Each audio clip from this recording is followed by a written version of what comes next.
Hey, having a little scout this evening out on the beach.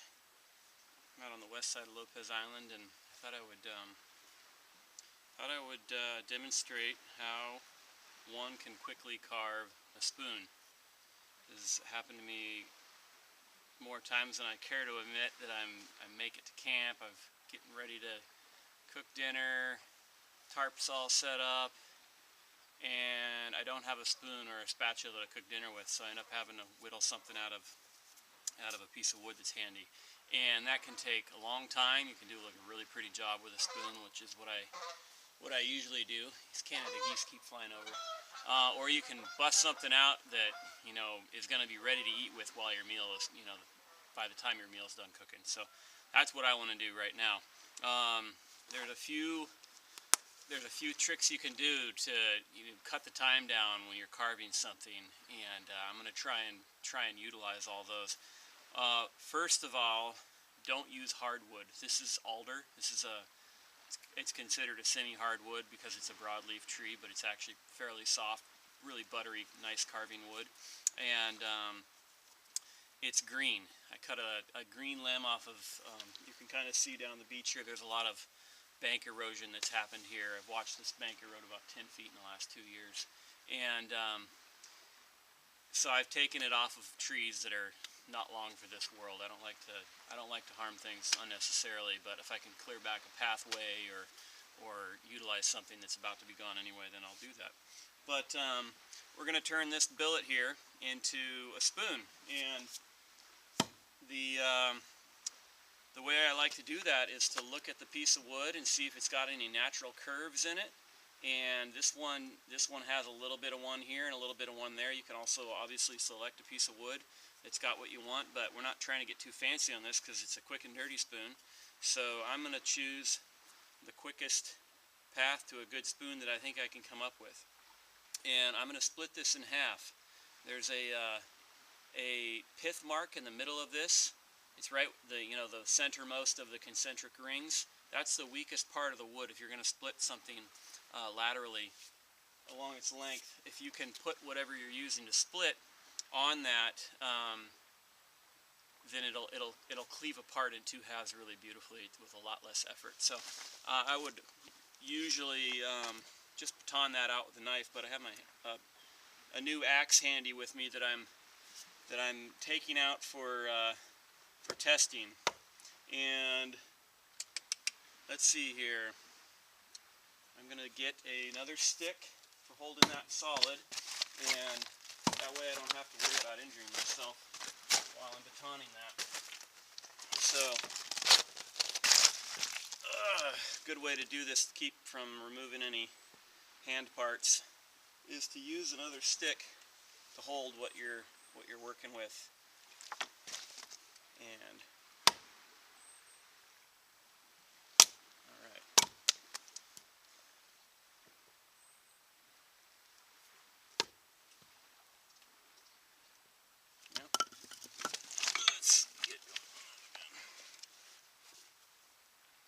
if I want to baton from that side or not.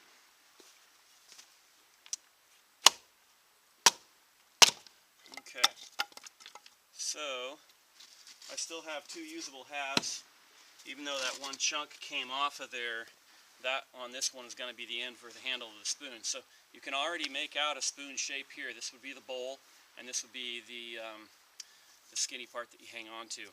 I like my spoons to be longer for camp spoons because they don't fall in the pot. You can stir really easily without burning myself. But this one's got a big knot in it, so I'm going to set it aside for later and not try and carve through a knot. Knot's the hardest part of any tree. So this one here has got a nice graceful curve to it as well that I'm going to utilize.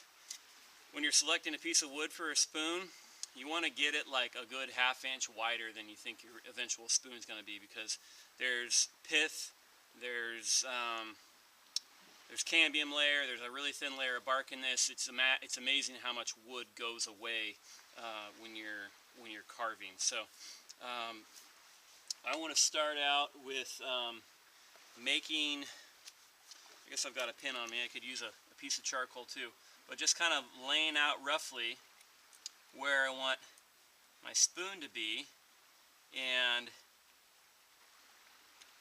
it doesn't have to be a piece of work a piece of artwork right now. It's really just marking out kind of the outermost border of what you want your spoon to be, and then I mark out some lines where I'm going to make some stop cuts, and that is where I'll use an axe or my knife or saw, and I'll cut to this line here, and it makes it so that when I'm removing wood from these sides, I don't go beyond it and say chop off the whole half of the bowl of the spoon there. So I do have a saw handy with me that I'll show you how to do one stop cut with the saw, just so you know what I'm talking about, and the other one I'll do with the axe. So I'm just going one of those lines, and I'm going to stop short of where I want the eventual spoon to be so that I don't end up cutting in too far. So that's all I'm talking about. That's a stop cut. The other side you can do with an axe with what I call a drop cut, and you got to be careful that you're not going too far when you're doing this, but that got in there about 3/4 of the way through my stop cut, which is what I wanted. So when you're using an axe to carve with, which is an extremely useful tool, you could do this, it's so green, you could do this all with a knife pretty quickly, but an axe just quickens things quite a bit. You see that cut those series of cuts that I did on the way up? That loosens up the grain and allows you to really easily, without having to force anything, remove that side there. If you're a fan of using a knife to chop, this would work for that, or a machete or a parang, any of the swinging chopping tools. You do that, and it gives you more control for removing wood. And you can see I'm about an 1/8 of an inch short of that line that I just drew there. And I did not go all the way to the top here. I'm keeping my hand safely back out of the way, so even if I came all the way over the top, I'd have to miss by like 4 inches in order to hit any part of my body, is what I'm trying to say. And I'm out in front of, this is the triangle of death. Between your navel and your knees is a place you don't want to be working with sharp tools, because your femoral arteries run up either side of your thigh, and you can bleed out immediately if you injure one of those. So I'm usually working out ahead of that, rather than like right here, and that includes with saws. If you've got nice Japanese saws, they will cut like crazy right through your, I've got a pair of Carhartts to prove it that have got a shin cut right through them when I was pruning a walnut tree a while back. So I've stopped there, I've left that curve, but I still want to take off this section here. So I'll flip it over and do a drop cut, and another drop cut, and I'm right to the line there. Do the same thing on the other side. You see how that stop cut stopped I went through on that first tap that I did, and that could have been more of a damaging thing had I not done that. And it just makes it easier. The lines that you draw go away eventually because you're cutting all your wood off, but those stop cuts are kind of permanent marks of reference until you get to the end of your project there. And then on the back here, I'm going to do something similar, and I'm just going to eyeball how I want that to go. Again, I'm just putting this, trying to work with the graceful curves of the wood. It'll be more beautiful, but when you're not working against the grain of what the tree is trying to do, of what the wood grew to do, it makes things a lot faster and more beautiful. So try to pay attention to the materials you're working with. They're talking to you, and they've got some beautiful things to say more often than not. So I'm doing the back of the bowl here. Make sure that see how that slipped out? That's why you don't want to be right up in your groin area. Find a little cleft on the board, on the log. Okay. And I'll do the other side.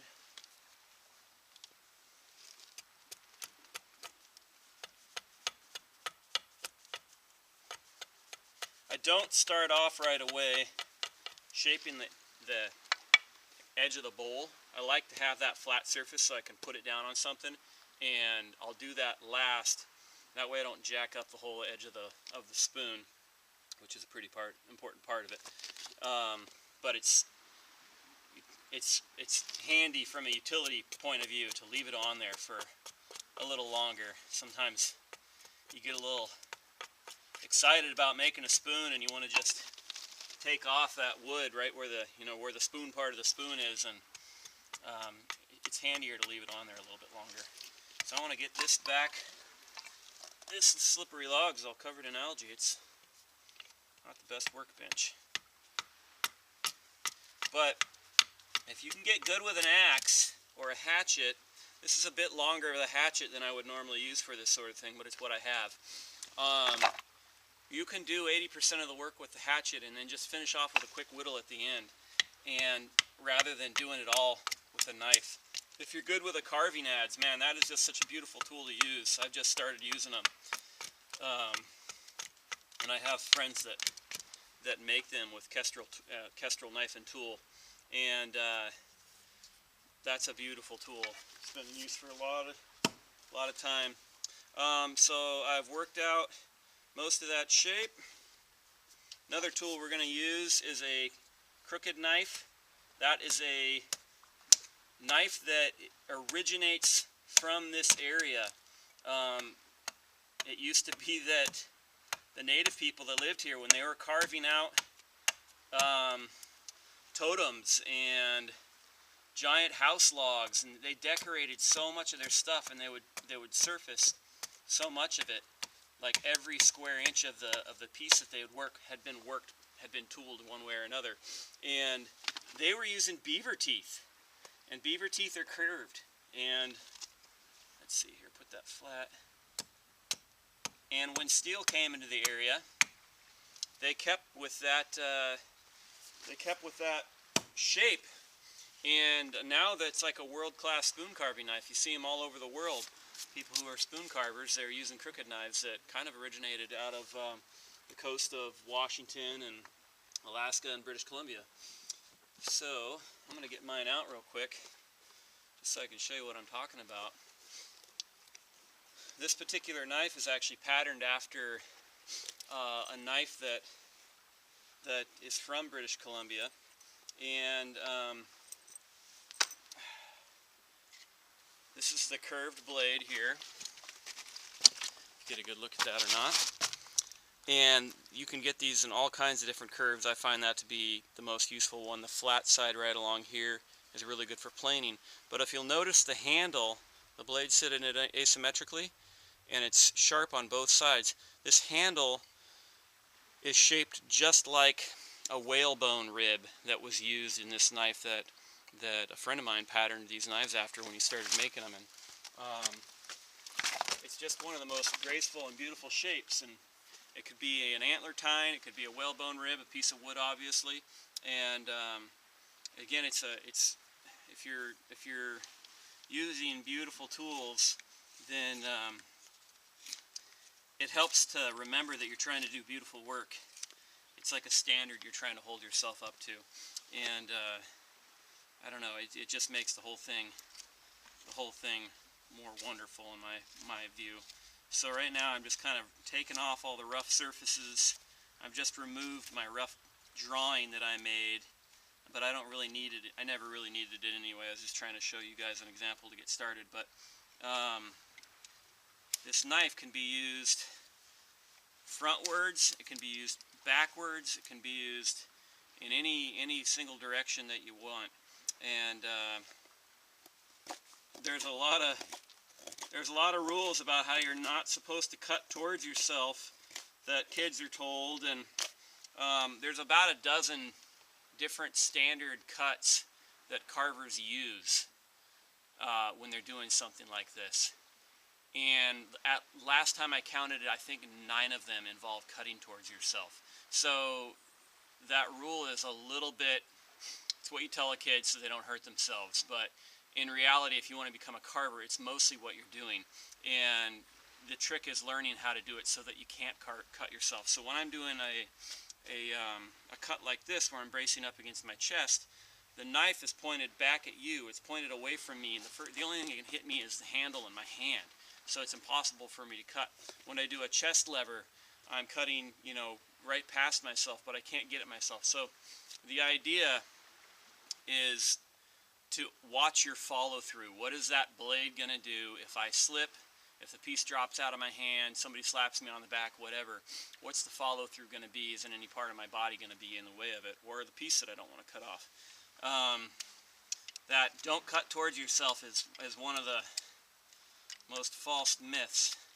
But I want to bust through this piece here. So I'm going to use a bit larger knife and start wasting some wood here quickly as I can. This cut that I'm doing right now, where it's kind of the caveman grip on the knife, is actually one of the more dangerous ones. And you can see I'm carving away from myself, but people get so enthusiastic about it, and they're flinging their arms around. If somebody walks in front of you and you're not paying attention, you just slice their leg right open. So that's one of the supposedly safe cuts, and in reality there's probably been more people seriously hurt with that than just about any other. So you always just have to be mindful. That's the #1 rule pretty much in life, but especially when you're working with tools that can harm yourself or anybody else. And if you're trying to be artful, you got to be mindful anyway. So I'm going to start taking off all of this bark and cambium so I don't have to worry about it. And now I'm at the point where there's only usable wood left in this piece. So now I actually know what I have to work with. Once there's bark, when there's still bark on it and cuts and stop cuts in it, you really don't have an accurate sense of what wood you even have available to you yet. But I kind of like to carve. This is a Finnish puukko. Puukko is Finnish for knife, so a lot of people say puukko knife, and that's a little bit redundant. But and it's a beautiful carving knife.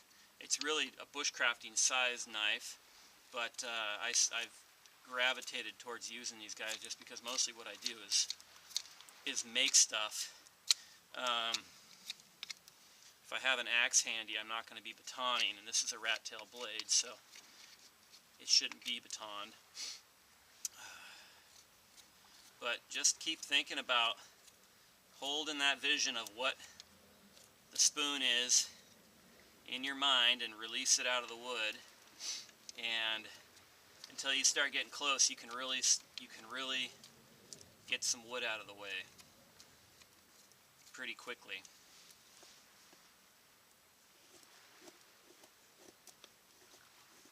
You'll see all these different ways that I'm grasping the knife and the piece itself. Those are all firmly established ways of carving that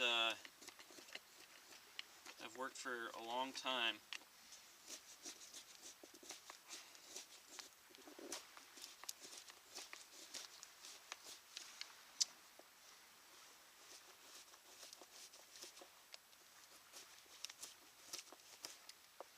Okay, I think that's all the further I want to go there.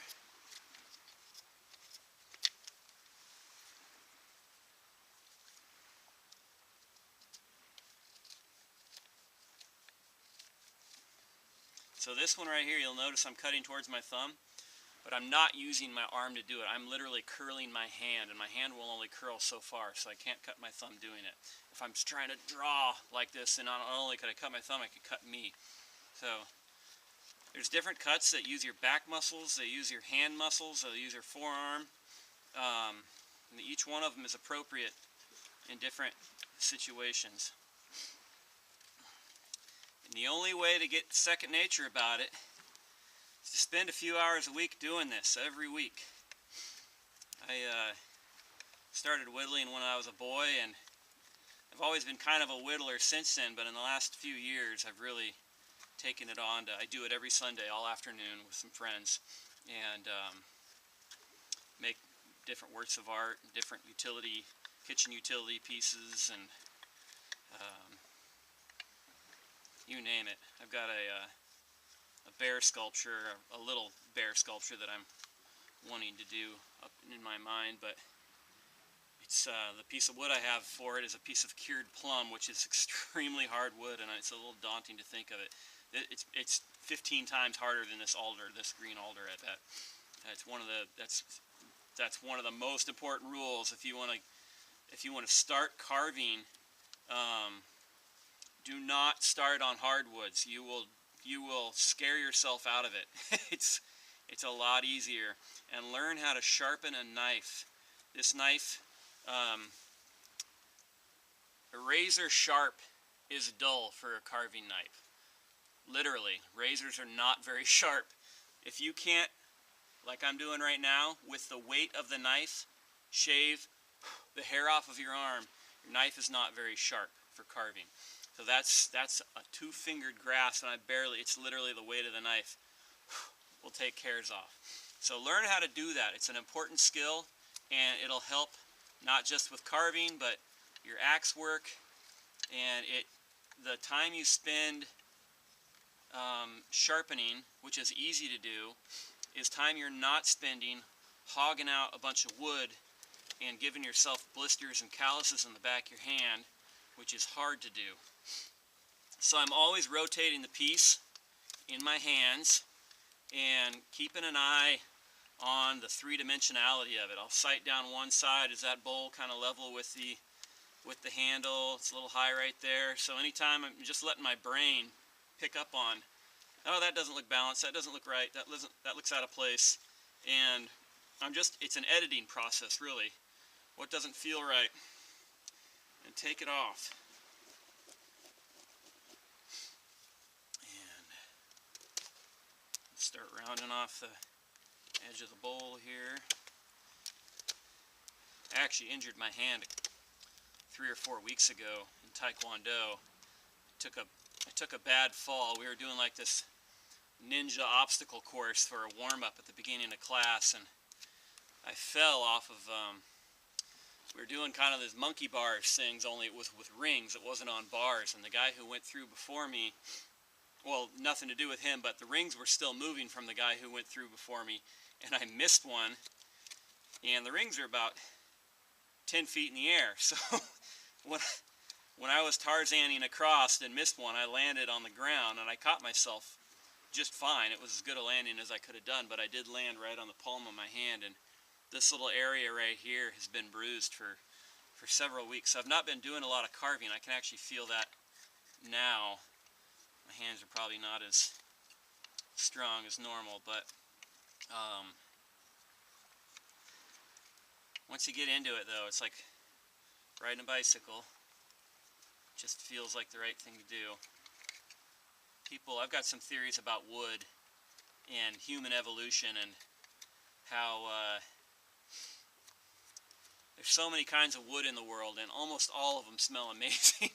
Douglas fir, what we build our homes out of, just one of the most beautiful smells in the world. Cedar, redwood, they're all just pinyon pine, they all smell so beautiful. Alder, man, you smell this chard and it'll make your mouth water, because that's what we smoke fish, and I smoke jerky with alder. I use alder a lot for that. I would actually, if I was at home, I'd be saving all these wood chips for my smoker.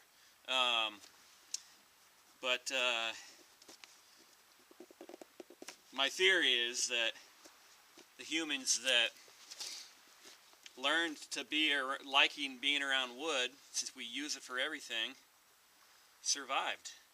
And the ones that didn't have quite an affinity for it didn't. We're tool-using, tool-making species, and there's no better tool-making material than wood. Tools, shelter, appliances, furniture. Just think of all the places that we use wood, not to mention the modern stuff like paper. Who knows what all else. Yeah, I have a few theories about human evolution and the great outdoors. And pretty sure they're all right. One of them is campfires. I think that one of the reasons that we get so mesmerized by television these days is because for probably 99% of human history, we all sat around every single day of our lives with our loved ones around a fire and had a meal and listened to stories. We listened to stories while we watched this flickering light, and now we watch a flickering light, a TV screen or a computer, tell stories to us, and I think we're just genetically predisposed to that, to slowing down at the end of the day and listening to stuff. Except back in the day, you weren't listening to, whatever advertising campaign. You were listening to your grandparents or your neighbors or what your dad did that day or what you did that day. You'd be the one telling the story. Can't imagine what kind of a amazing bonding experience people didn't even realize they were probably having every single day of their lives. And I don't think most people realize that maybe that's something we've lost. It's pretty important in our daily lives today. Okay. I'm trying to leave this thick across here because it lends more strength to the spoon. But you can see I'm 10 minutes into this, and maybe before I do the bowl, I'm just going to do one final rounding off of all the facets here, and that's too deep for a spoon. That would feel like a club in your mouth, so I'm going to knock a bunch of that wood off of there.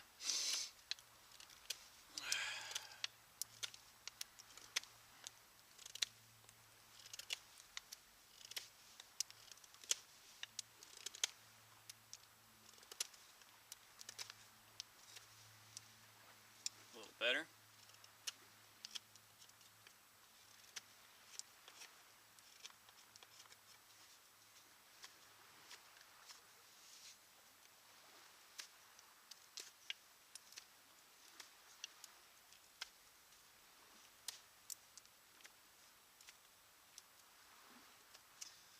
I'm glad I'm not doing this with a beaver tooth. I'll tell you that.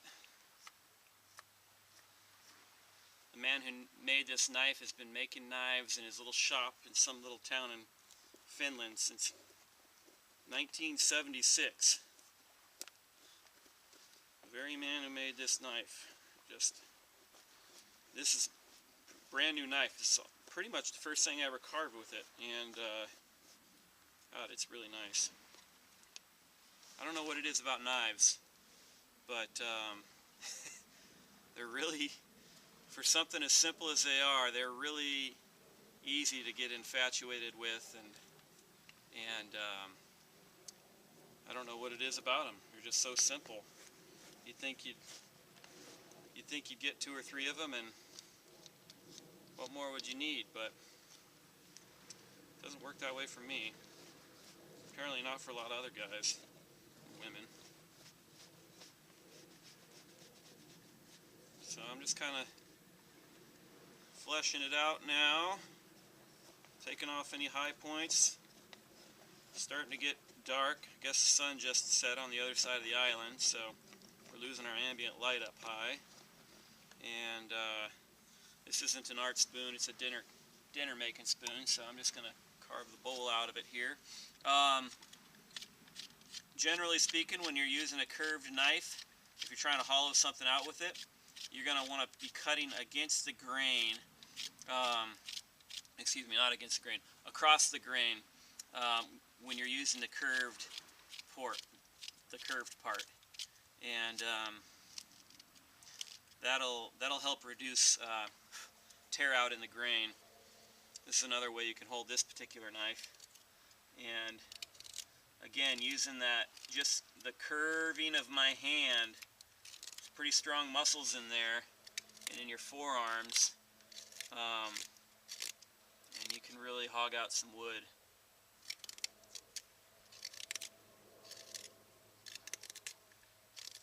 Alder is a really just a beautiful carving wood. It's what was used for nearly all of the amazing masks that were carved in the Pacific Northwest and British Columbia by the native people here, because it's just so buttery. It's just such a friendly, workable wood. And I have quite a few things that I've made from alder at home. A flock of seabirds coming by. But for spoons, it's great for camping and all that, but anymore, if I'm making a spoon for home use, I actually will use something harder. See that? I got a little bit close to the edge there, which will be fine because I still have extra wood there, but you got to be careful. Talking and carving don't always work together. But alder it's not as hard